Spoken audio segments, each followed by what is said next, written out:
Bismillahirrahmanirrahim. Assalamualaikum warahmatullahi wabarakatuh. Saya Desti Fitria dari kelas MA 21BA1.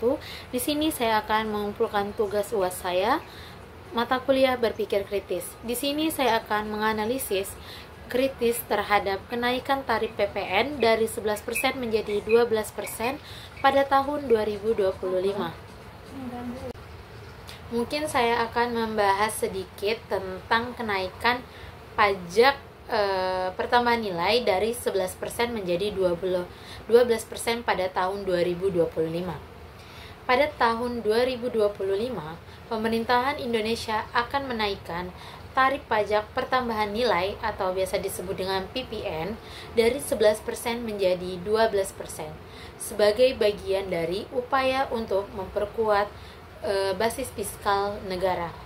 Kebijakan ini merupakan keberlanjutan dari Undang-Undang Harmonisasi Peraturan Perpajakan (UU HPP) yang bertujuan untuk meningkatkan penerimaan negara guna mendukung pembangunan dan mengurangi defisit anggaran.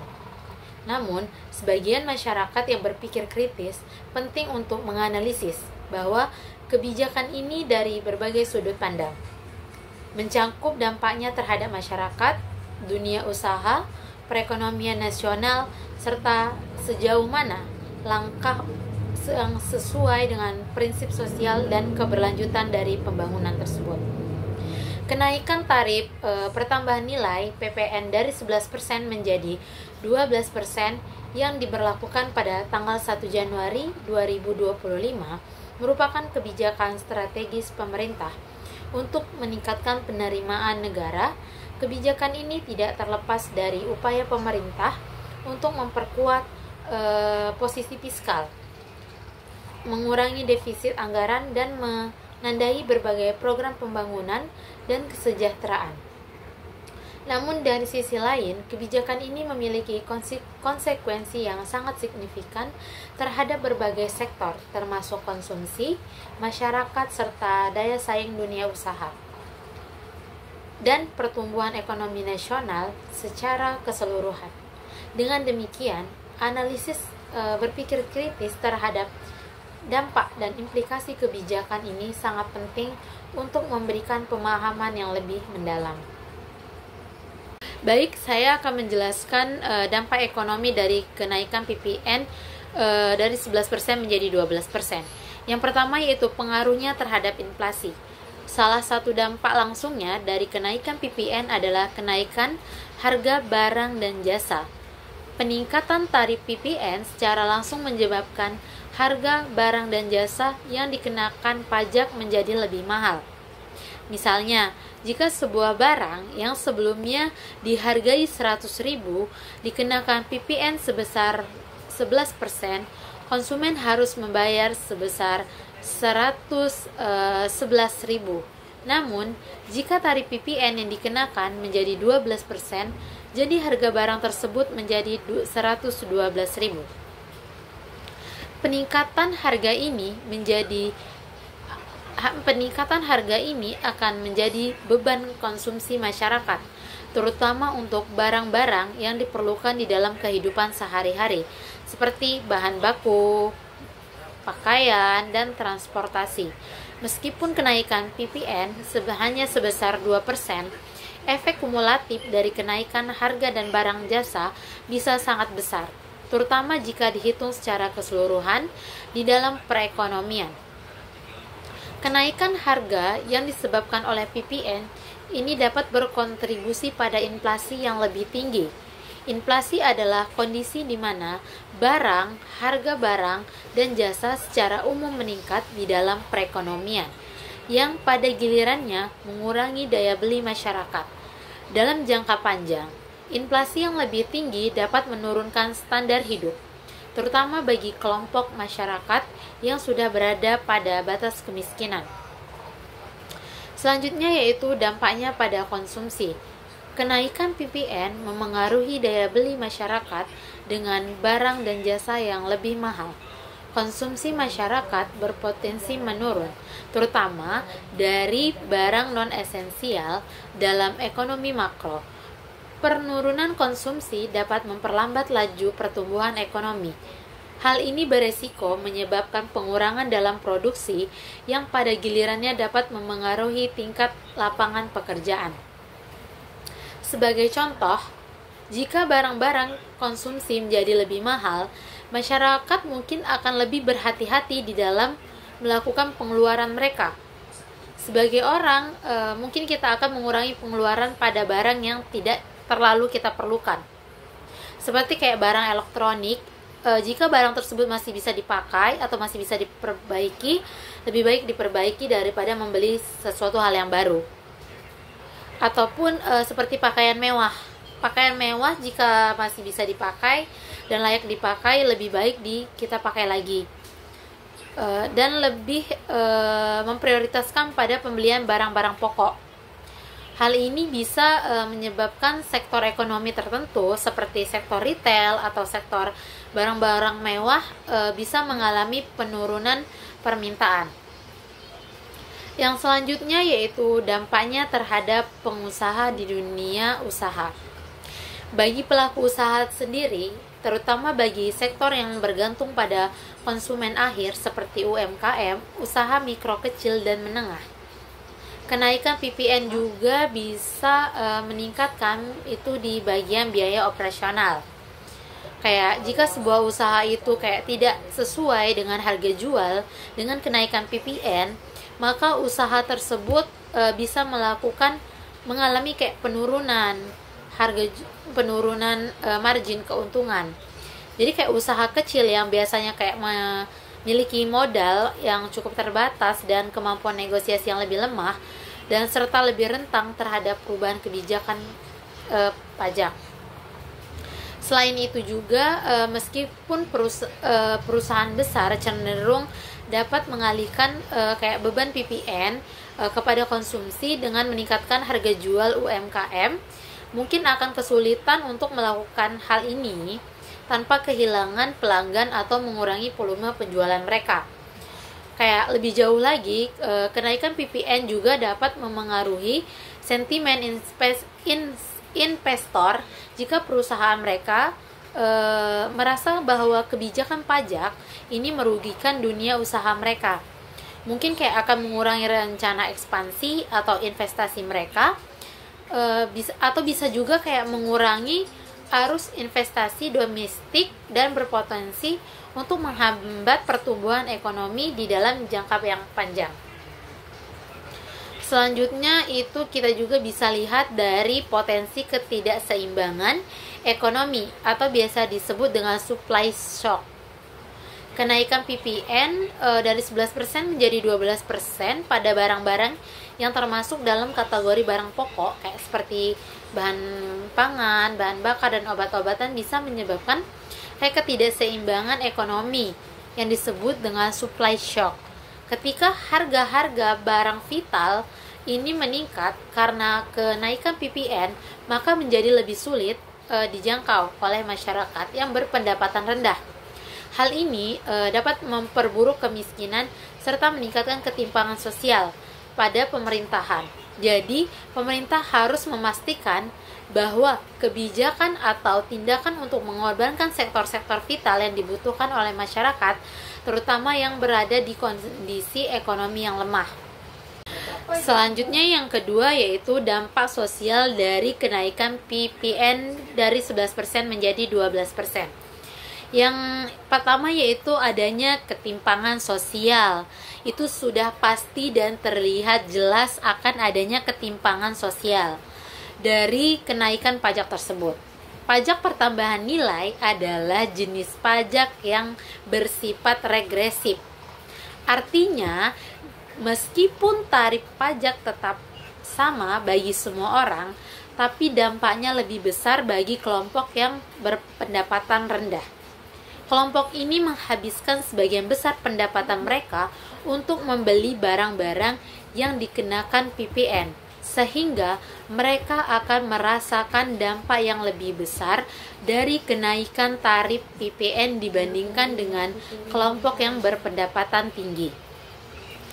Untuk mengilustrasikannya, kita bisa bayangkan sendiri ya, kayak ada dua individu. Kayak satu yang berpendapatan rendah dan yang satunya lagi kayak berpendapatan tinggi. Kayak gini, meskipun itu kayak keduanya dikenakan tarif PPN yang sama, kayak individu yang berpendapatan rendah akan lebih merasakan dampaknya dari kenaikan barang-barang pokok, karena sebagian besar pendapatan mereka itu digunakan untuk memenuhi kebutuhan dasar.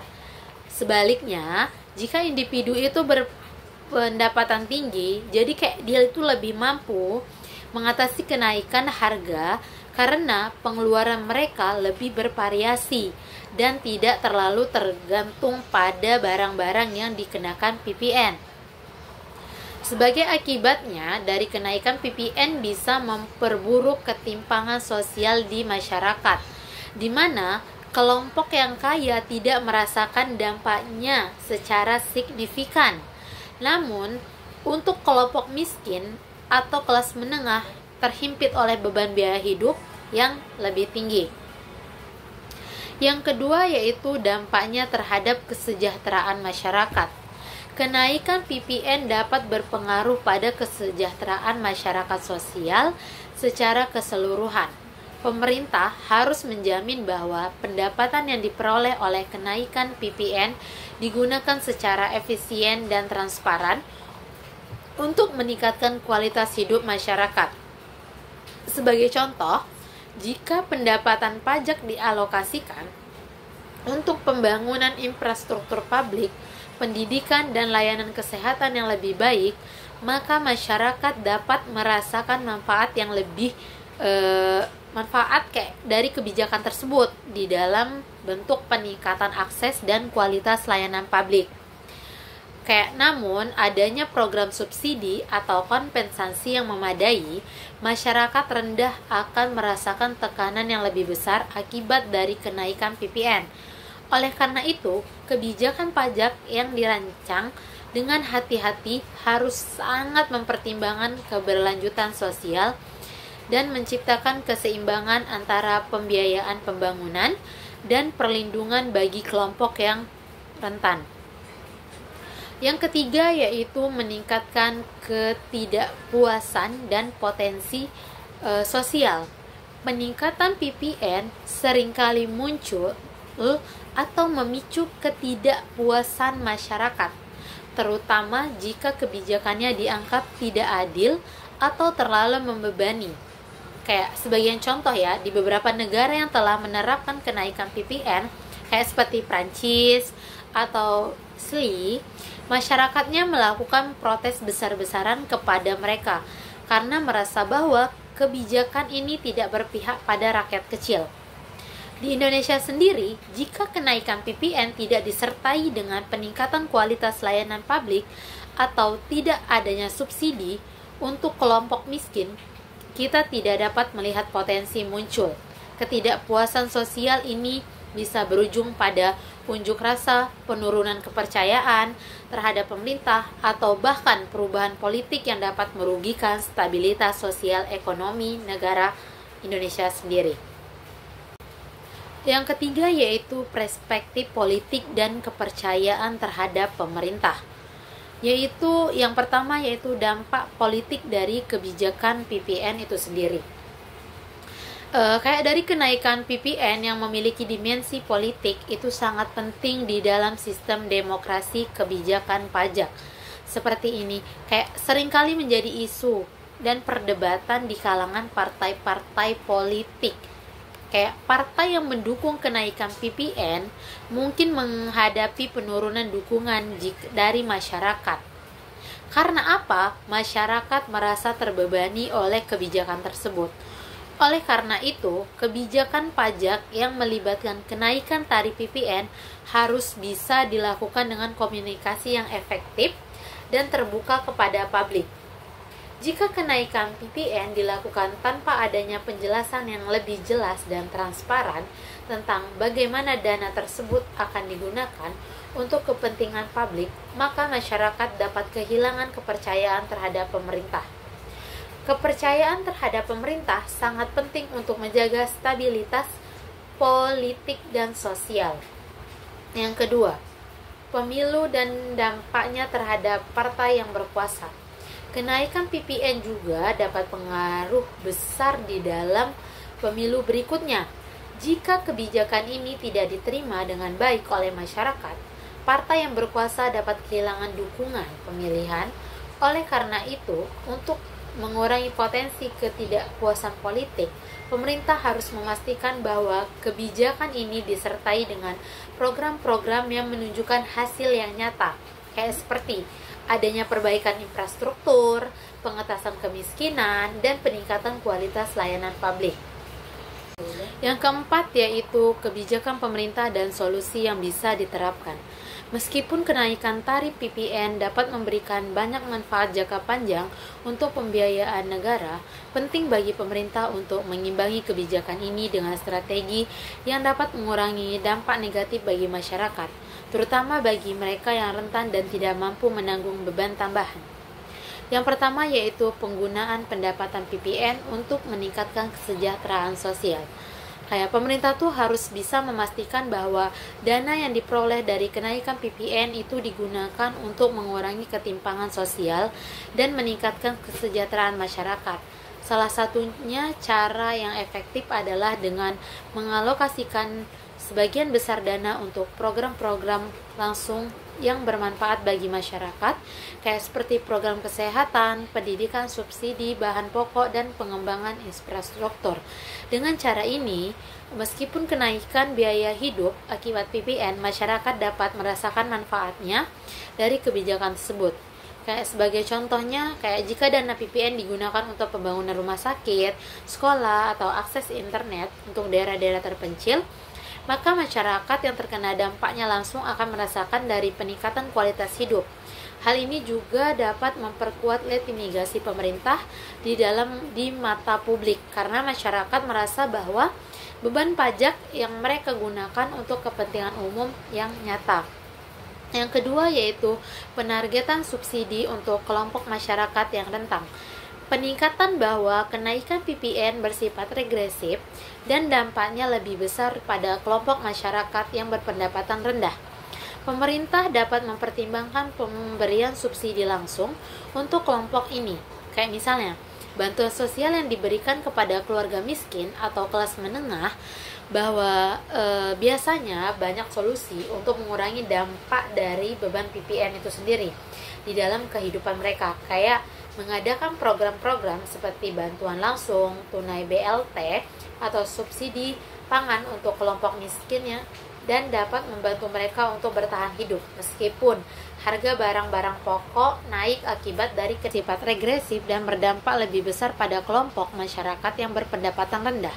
Pemerintah dapat mempertimbangkan pemberian subsidi langsung untuk kelompok ini, misalnya bantuan sosial diberikan kepada keluarga miskin atau kelas menengah, bahwa bisa menjadi solusi untuk mengurangi dampak dari beban PPN pada kehidupan mereka. Kayak program-program seperti bantuan langsung, tunai BLT, atau subsidi pangan untuk kelompok miskin dapat membantu mereka untuk tetap bertahan meskipun harga barang-barang pokok naik akibat dari kenaikan tarif PPN. Subsidi ini bisa dikemas di dalam bentuk voucher belanja subsidi, transportasi, atau bahkan kartu elektronik yang dapat digunakan untuk membeli barang-barang pokok dengan harga yang lebih terjangkau. Dengan cara ini, meskipun tarif PPN naik, kelompok masyarakat yang paling rentan akan tetap mendapatkan perlindungan sosial dan kesejahteraan mereka tidak terganggu secara signifikan. Yang ketiga yaitu penguatan sistem pajak yang lebih inklusif. Untuk meningkatkan penerimaan dari PPN, pemerintah juga harus memperkuat sistem perpajakan yang ada dengan memastikan bahwa setiap lapisan masyarakat dan sektor usaha membayar pajak secara adil dan proporsional. Salah satu langkah yang bisa kita ambil adalah memperluas basis pajak dengan memastikan bahwa pajak yang dipungut dari seluruh sektor ekonomi, termasuk sektor informal dan digital. Dengan memperluas basis pajak, pemerintah dapat memperoleh lebih banyak pendapatan tanpa harus membebani konsumen akhir dengan kenaikan tarif PPN. Pemerintah juga perlu memperbaiki administrasi pajak untuk meminimalisir kebocoran dan memastikan bahwa penerimaan pajak digunakan secara efisien dengan menggunakan teknologi untuk memperbaiki pengumpulan pajak dan transparansi di dalam penggunaan dana. Pemerintah juga dapat membangun kepercayaan masyarakat terhadap kebijakan pajak ini. Selanjutnya yang kelima, kita bisa lihat dari perspektif global dan pembandingan dengan negara lain. Kenaikan tarif PPN itu bukanlah fenomena yang hanya terjadi di negara Indonesia. Banyak negara di dunia yang juga mengalami masalah yang serupa, di mana mereka meningkatkan tarif PPN untuk meningkatkan pendapatan negara pendapatan negara. Namun setiap negara memiliki cara yang berbeda-beda di dalam mengelola dampak negatif dari kenaikan PPN. Yang pertama yaitu pengalaman negara-negara Eropa. Di negara Eropa, beberapa negara seperti Prancis dan Spanyol telah menerapkan tarif PPN yang lebih tinggi. Namun, dengan pendekatan yang lebih fokus pada penyimpangan kebijakan sosial, misalnya, di negara Prancis, meskipun taraf PPN yang lebih tinggi, pemerintah menerapkan subsidi untuk keluarga miskin, memberikan bantuan kesehatan secara gratis atau dengan biaya rendah serta menyediakan akses pendidikan yang lebih terjangkau. Program-program seperti ini membantu untuk mengurangi dampaknya dari regresif atau dampak dari konsumsi. Selain itu, banyak negara Eropa yang menggunakan mekanisme reformasi fiskal progresif, di mana pajak yang dikenakan lebih tinggi pada kelompok yang berpendapatan tinggi untuk membiayai subsidi atau program pelindungan sosial bagi kelompok miskin. Indonesia bisa mengadopsi beberapa praktek terbaik dari negara-negara Eropa ini dengan mengembangkan kebijakan subsidi yang lebih inklusif dan memastikan bahwa kebijakan yang dikumpulkan dan digunakan untuk kepentingan yang tepat. Penyaluran bantuan sosial yang tepat, sasaran dan transparansi, dan penggunaan anggaran akan membantu menjaga kepercayaan masyarakat terhadap pemerintah. Yang kedua yaitu pengalaman di Asia Tenggara. Beberapa negara di Asia Tenggara kayak seperti Thailand, Malaysia juga mengalami kenaikan tarif PPN untuk meningkatkan pendapatan negara.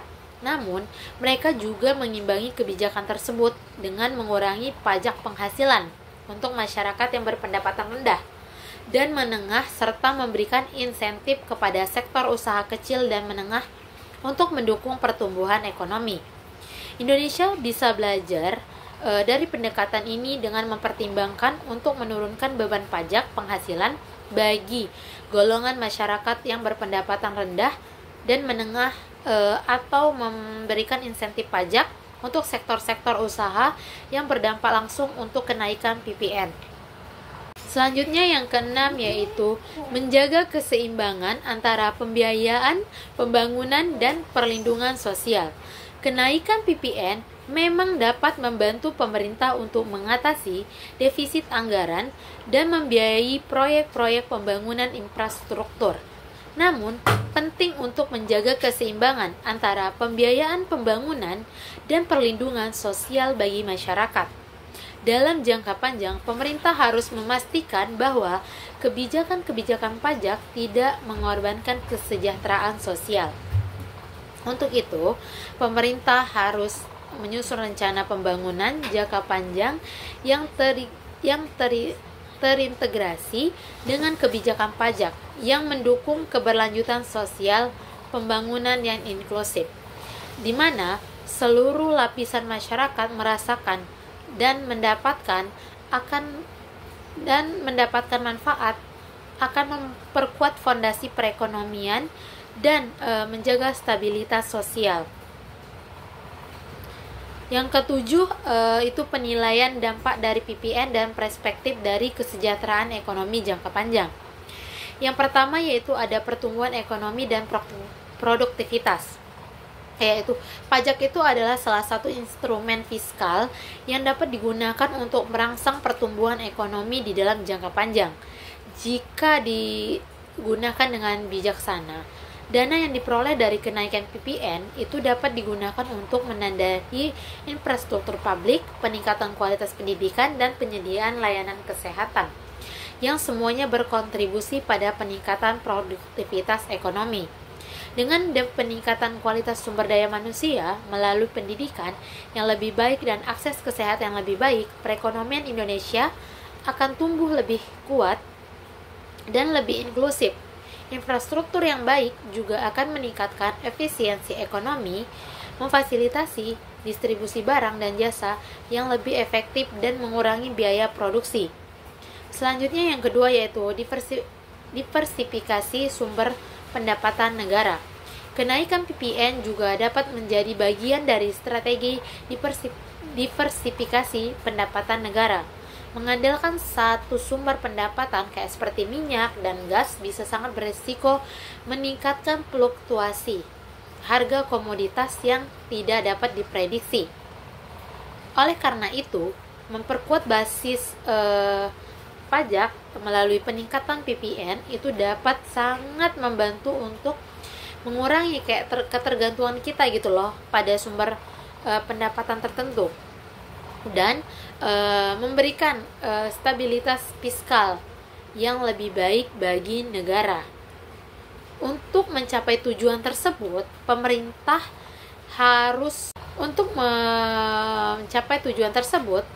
itu harus memastikan bahwa struktur pajak tetap progresif dan adil dengan memberikan perhatian yang lebih besar kepada masyarakat yang berada di garis kemiskinan dan rentan secara ekonomi.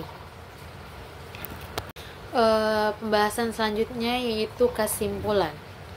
Dari kenaikan pajak pertambahan nilai PPN menjadi 12% merupakan langkah dari kebijakan fiskal yang signifikan bagi perekonomian Indonesia.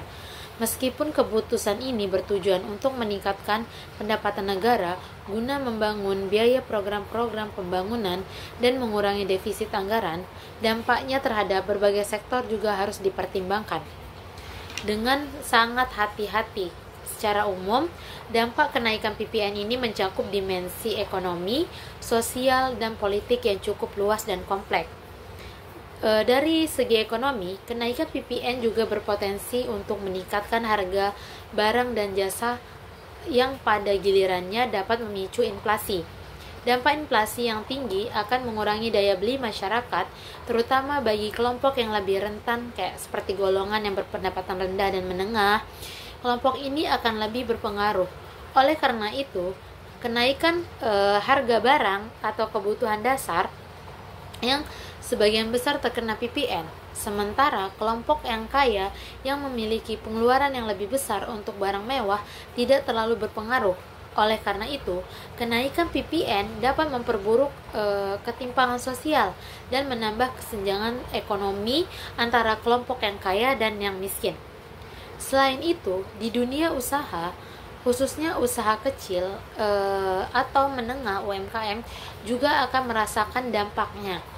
Kayak terutama bagi mereka yang dapat dengan mudah mengendalikan beban kenaikan pajak pada konsumen, sektor usaha yang terkena oleh biaya tambahan ini beresiko mengalami penurunan permintaan dan mengurangi kapasitas produksi yang dapat memperlambat pertumbuhan ekonomi secara keseluruhan.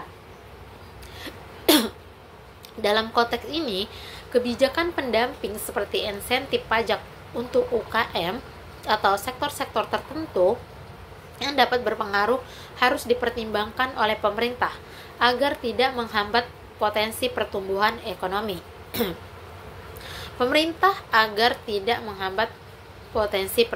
ekonomi. Selanjutnya kita bisa lihat dari perspektif sosial. Dampak kenaikan PPN sangat terasa pada kelompok masyarakat yang berpendapatan rendah yang lebih bergantung pada pengeluaran konsumsi mereka untuk barang-barang pokok yang dikenakan pajak. Beban yang semakin berat mengakibatkan kenaikan harga barang untuk barang pokok yang dikenakan pajak. Beban yang semakin berat akibat kenaikan harga barang dapat meningkatkan kemiskinan dan ketimpangan sosial. Oleh karena itu, untuk menjaga kesejahteraan sosial, pemerintah harus memperhatikan perlindungan bagi kelompok-kelompok yang rentan. Kayak penyaluran bantuan sosial atau subsidi bagi orang-orang yang penting berdampak akan sangat penting untuk mencegah perburukan kondisi sosial yang lebih besar. Secara politik, kenaikan PPN seringkali menjadi isu yang sensitif untuk bisa berpotensi menurunkan tingkat kepuasan masyarakat terhadap pemerintah. Jika kebijakan ini tidak disertai dengan langkah-langkah mitigasi yang efektif seperti program subsidi atau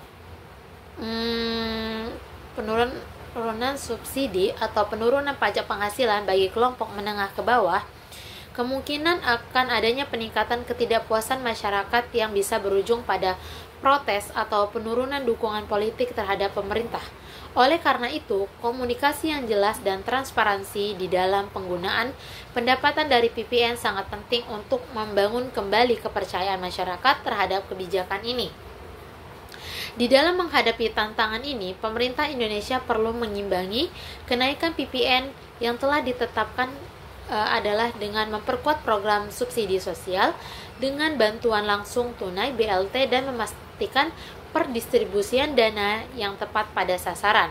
Selain itu juga, dana yang diperoleh dari PPN harus diprioritaskan untuk program pembangunan yang langsung bermanfaat bagi masyarakat, seperti peningkatan kualitas pendidikan, kesehatan, dan infrastruktur yang dapat mengurangi ketimpangan dan mendorong pemerataan pembangunan di seluruh wilayah Indonesia. Pemerintah juga perlu memastikan bahwa kenaikan PPN ini tidak menghambat pertumbuhan sektor usaha, terutama UMKM, yang menjadi tulang punggung perekonomian domestik. Pendekatan yang lebih mendukung sektor-sektor ini melalui insentif atau kebijakan fiskal yang mengurangi beban operasional mereka dapat membantu mempercepat pemulihan ekonomi dan menjaga stabilitas sosial. Yang selanjutnya yaitu dari perspektif internasional. Indonesia bisa belajar dari pengalaman-pengalaman negara lain yang sudah terlebih dahulu menerapkan kebijakan serupa, kayak seperti Eropa atau negara-negara Asia Tenggara. Negara-negara ini umumnya mengimbangi antara kenaikan pajak dengan kebijakan perlindungan sosial yang lebih kuat dan lebih inklusif, yang memastikan bahwa kelompok-kelompok yang rentan tidak tertekan oleh pajak yang lebih tinggi. Dengan demikian, Indonesia bisa mengadaptasi beberapa kebijakan tersebut sesuai dengan kebutuhan lokal sembari terus memastikan keberlanjutan fiskal dan sosial. Yang terpenting, pemerintah itu perlu menjaga keseimbangan antara pembiayaan, pembangunan, dan perlindungan sosial bagi masyarakat. Kenaikan PPN juga harus diimbangi dengan kebijakan yang dapat memastikan keberlanjutan kesejahteraan masyarakat serta mendorong pertumbuhan ekonomi yang inklusif dan berkelanjutan. Kebijakan pajak yang baik adalah yang tidak hanya menghasilkan pendapatan bagi negara, tetapi juga yang mendukung tercapainya pembangunan nasional secara adil dan merata. Kenaikan PPN menjadi 12% memang menawarkan peluang yang sangat besar bagi Indonesia untuk meningkatkan pendapatan negara dan membiayai pembangunan yang diperlukan. Namun, dampak-dampak negatifnya yang timbul harus dikelola dengan kebijakan yang bijaksana, transparan dan inklusif, yang memastikan bahwa beban ekonomi tidak jatuh sepenuhnya kepada mereka yang paling rentan. Jika kebijakan ini tidak dijalankan dengan hati-hati dan disertai langkah-langkah mitigasi yang tepat, maka dapat memberikan dampak jangka panjang yang signifikan bagi perekonomian Indonesia itu sendiri. Mungkin cukup video yang dapat saya sampaikan. Kurang lebihnya saya mohon maaf. Saya akhiri dengan wabillahi taufiq wal hidayah. Wassalamualaikum warahmatullahi wabarakatuh.